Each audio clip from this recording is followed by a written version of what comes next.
I always wondered when I went to church on Sundays. I've always been one to, I'm not just a box. I do a lot of reading, a lot of studying. I ask questions. I go out, travel these countries. I watch how their people live and learn. And I always ask my mother, I said, Mother, how come is everything white? I said, why is Jesus white with blonde and blue eyes?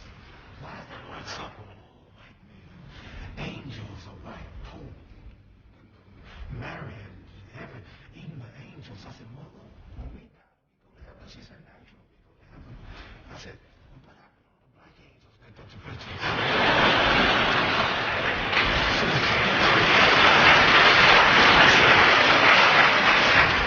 I said, oh, if the white folks was in heaven too, then the black angels were in the kitchen preparing the milk and honey. I said, that's what you were saying that I was always curious. And I always wondered why I had to die to go to heaven. Why I couldn't have pretty cars and good money and nice homes now? Why do I have to wait till I die to get milk and honey? And I said, Mama, I don't want no milk and honey. I like steaks and I said, milk and honey is a laxative anyway. I was always curious. I always wondered why. You know, Tarzan is the king of the jungle in Africa. He was white.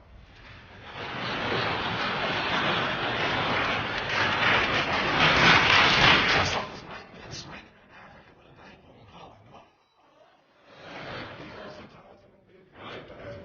And all the Africans, so he's beating them up and breaking them arms. And here's Tarzan talking to the animals. And the Africans been there for centuries, and he can't talk to them. I always wondered why Miss America was always white, all the beautiful brown women, beautiful suntans, beautiful shapes, all type complexions, but she always was white. And Miss World was always white, and Miss Universe was always white. And then they got some stuff called White House cigars, White Swan soap, King White soap, white cloud tissue paper, white Arabs, white tornado Flomax. Everything was white. And the angel food cake was the white cake, and the devil food cake was the chocolate cake.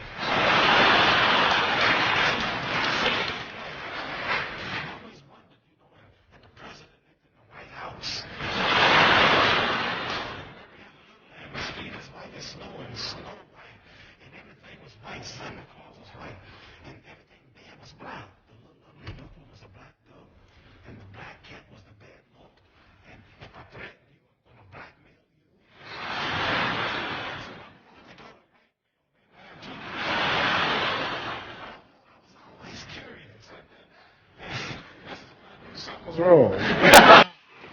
What is racism according to my understanding? Okay.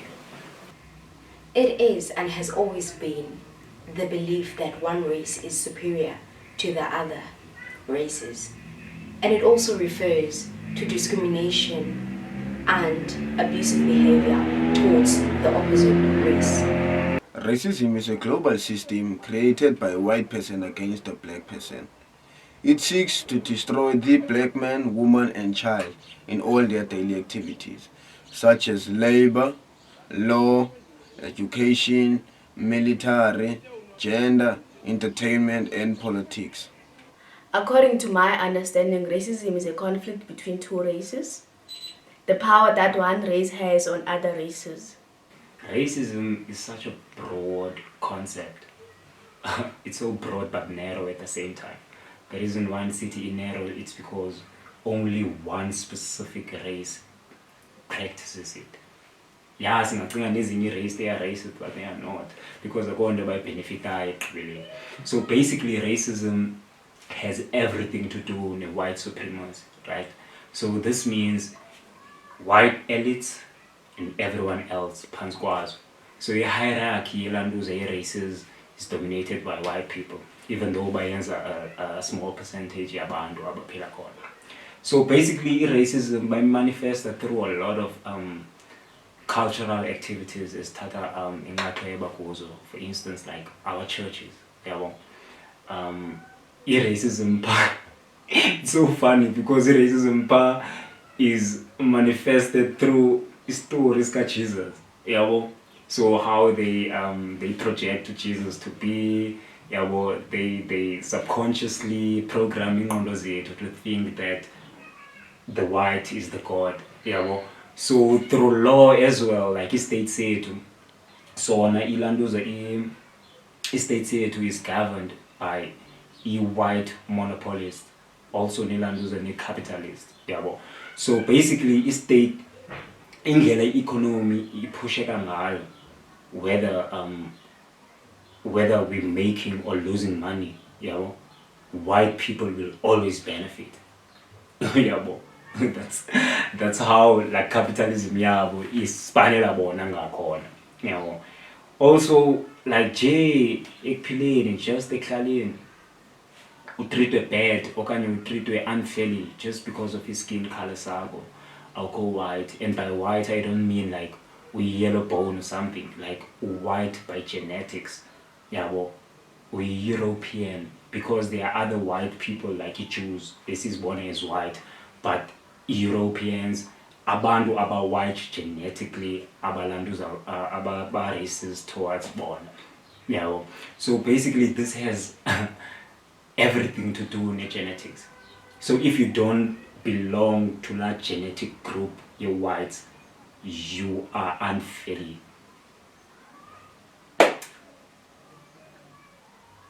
played.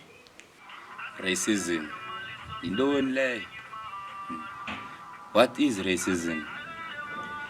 For me, for someone who has struggled so much, facing challenges locally in my town, and then going on a provincial, up in South Africa, it's a 9 provincial country. So you get all these tribes, 11 tribes to be exact. All these 11 tribes have to fit into this one country. So you go to this one country, Limpopo, you find that the majority of people is this one. You go to Eastern Cape, you find the majority of people speaking is that one. Yabo. So in all, the question is, what is racism? How did we come to the point of Ubana? We have a problem that we face, and the problem we're calling it now, we are facing is racism. Racism is power. One race has power, the other one doesn't have power. That is racism. When I have the power to change legacy, the power to change the future of my children, that means I am being a racist to the core, because I am disadvantaging another race, whereby it's either umtu or distant kumi okanye the same race as me, but the fact that we have a difference in power, umzekelo, Dinguceba in my town, I have my people or I have my cabinet I'm always looking out for. So lokho ndibabhekile amajita am ndiyayazi uba okay, uzibani soze adinga umsebenzi ndikhona, uzibani soze imitha yakhe okanye amanzi wakhe avalwe ndikhona. That is racism to the core, because unguceba one power, but you are not being fair using your power. There are people who receive generosity from you, and there are people who receive disadvantage from you. Kuko abantu balala belila ngenxa yakho. You are a racist. You don't have to be white to be a racist. The fact that you have a hierarchy and you are sitting on top of the chain, you are racist to the core. Is there a need for black and white people to reconcile? The question is kind of complicated to answer because it is ambiguous. Ambiguous in what sense? It's a yes and a no. So the yes part, I see a reason for us to reconcile is because if the reconciliation would benefit black people at large, then it would be a good thing for us to reconcile with white people. What do I mean by that? So if black people and white people get to an understanding that, okay, you know what, we're gonna share 50-50% of the economy, right? Black poverty would be something of the past, right? Black unemployment would be something of the past. Yeah, well, we would have black people who are wealthy. How many black people are wealthy over here? Like it's just a few people. In Alabo, they are millionaires. Yeah, well, millionaires is the mentors, is the whites. Yeah, well, so basically, if Mzekelo, reconciliation would go that far, but okay, no, sizaninika umhlaba, sizawushare 50-50. And la 50-50 ibe yinto yokuba we would help you guys for ukuba manibhusteke so that nizolingana nathi, and then from there ke wonke umuntu azenzele into yakhe. Then yeah, I'd say the reconciliation would be a good thing.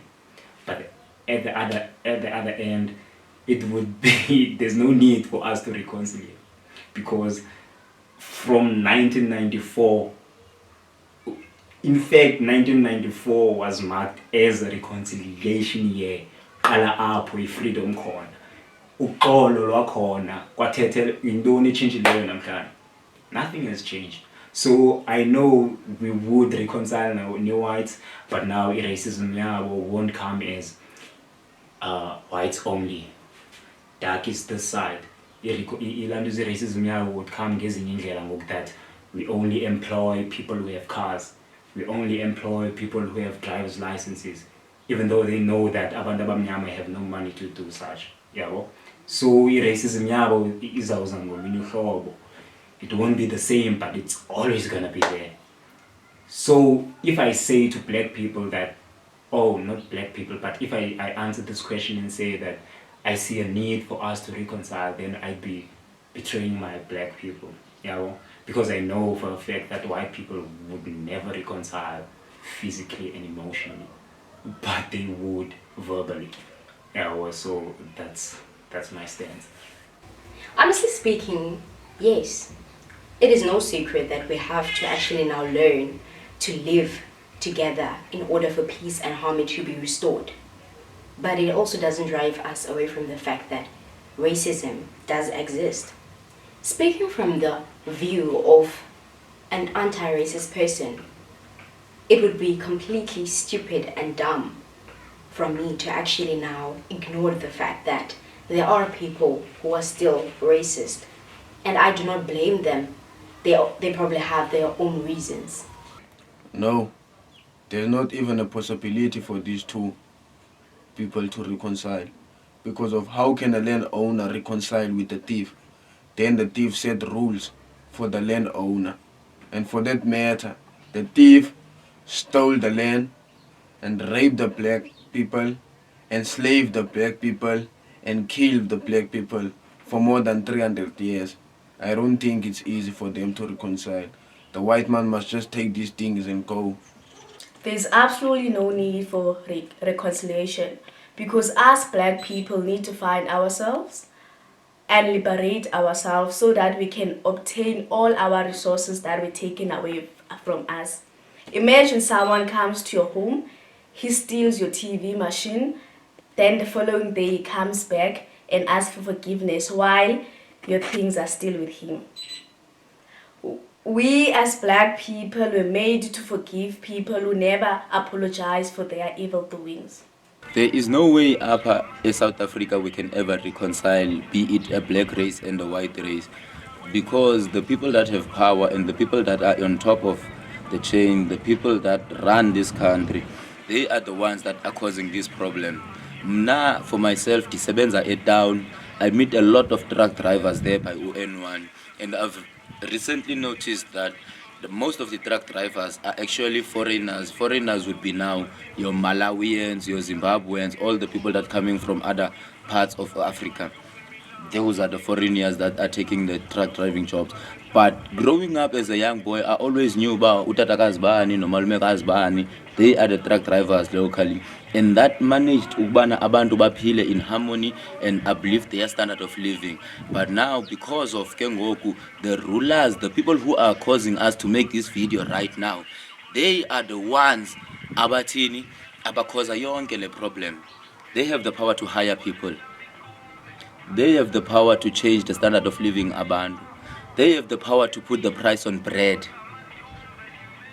And they have the power for them to make us make this video right now and have history of Bana. Can ever a white race and a black race reconcile?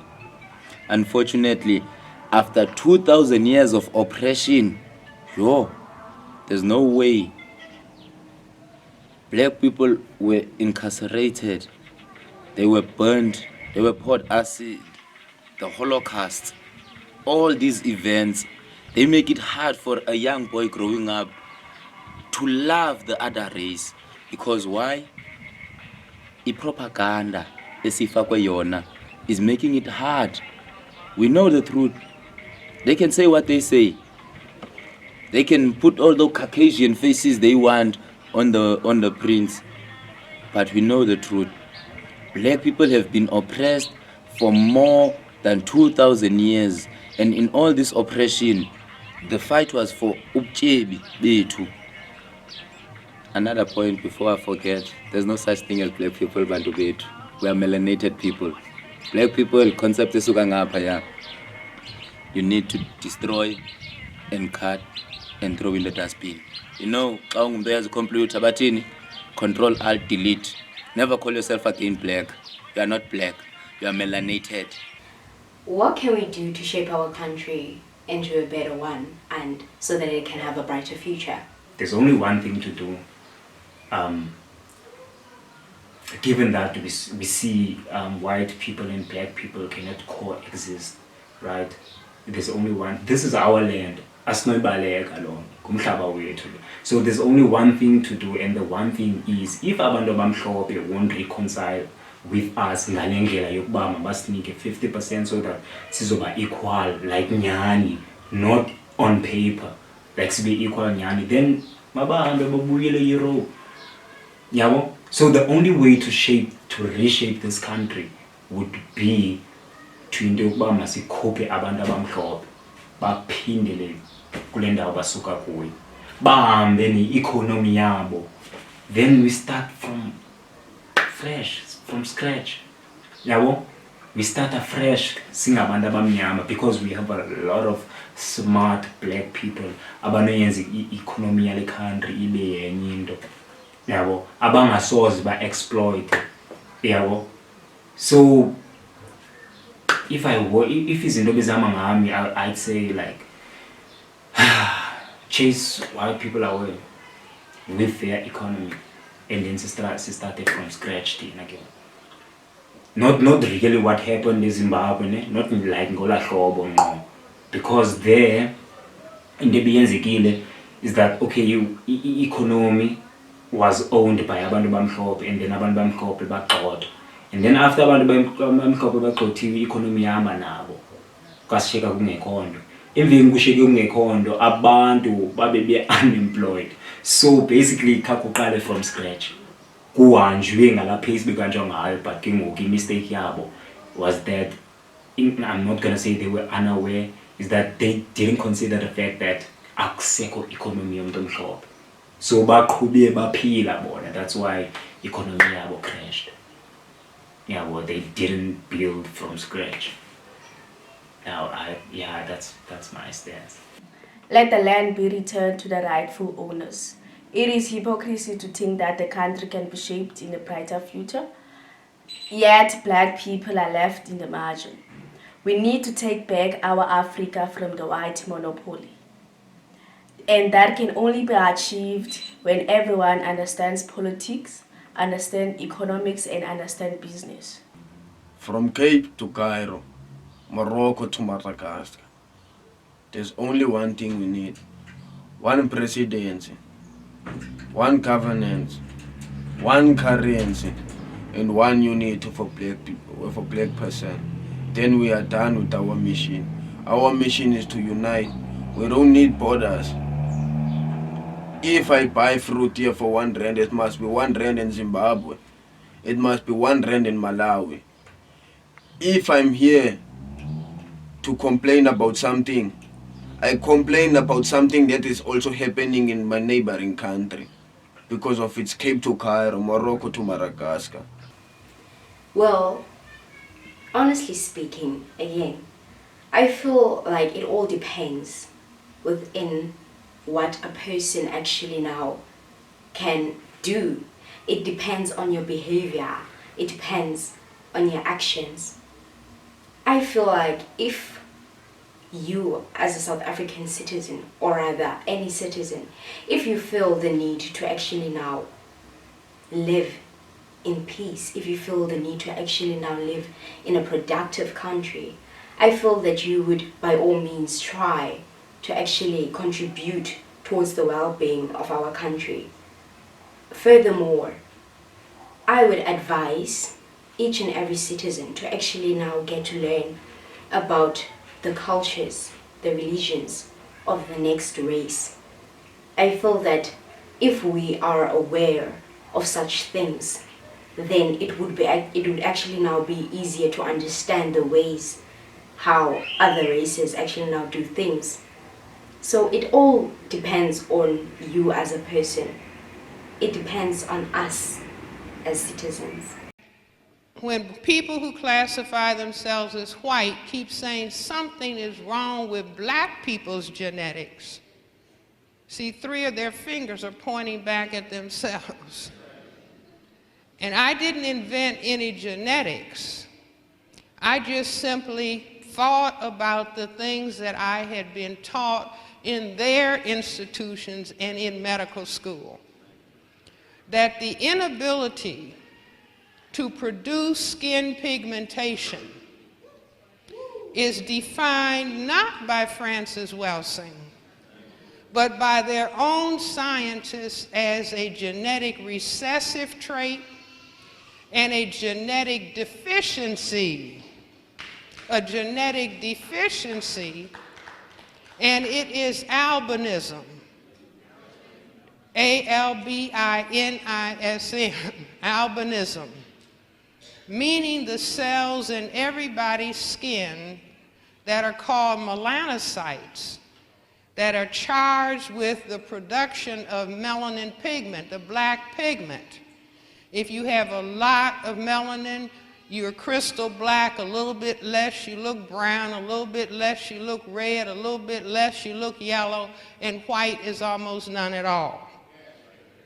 Now, they had defined albinism as a genetic deficiency state when they were talking about mice and rats and other forms of life.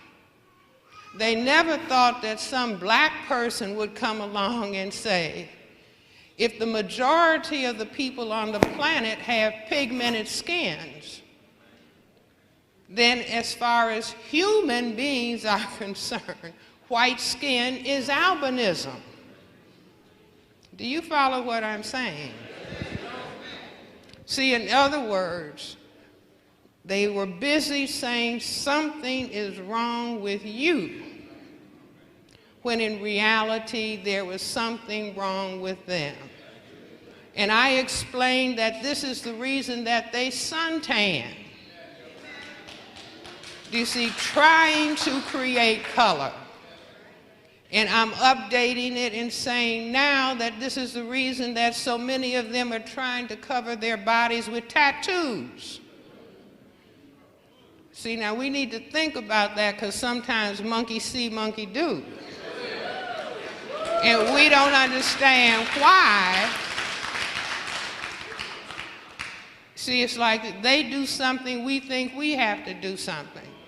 There's some black people who think that they have to get in the sun and tan too. See, but we have been blessed by the Creator with color. And indeed, and in fact, the Creator made us the chosen people, in that we are the mothers and fathers of everybody on this planet.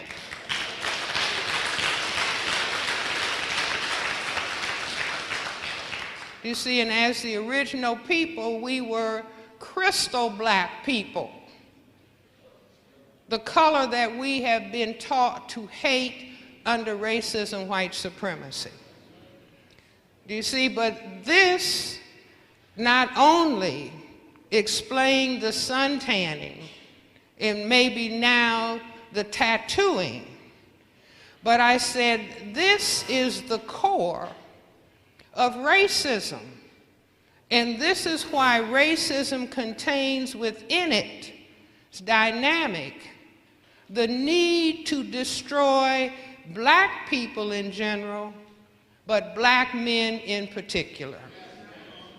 You see, and we are seeing that with the high level of incarceration of black men, with the dropping out of school, and the high levels of unemployment.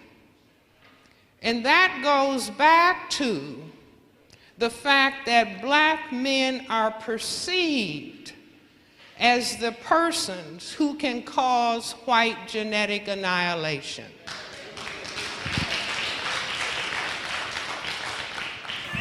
Thank you.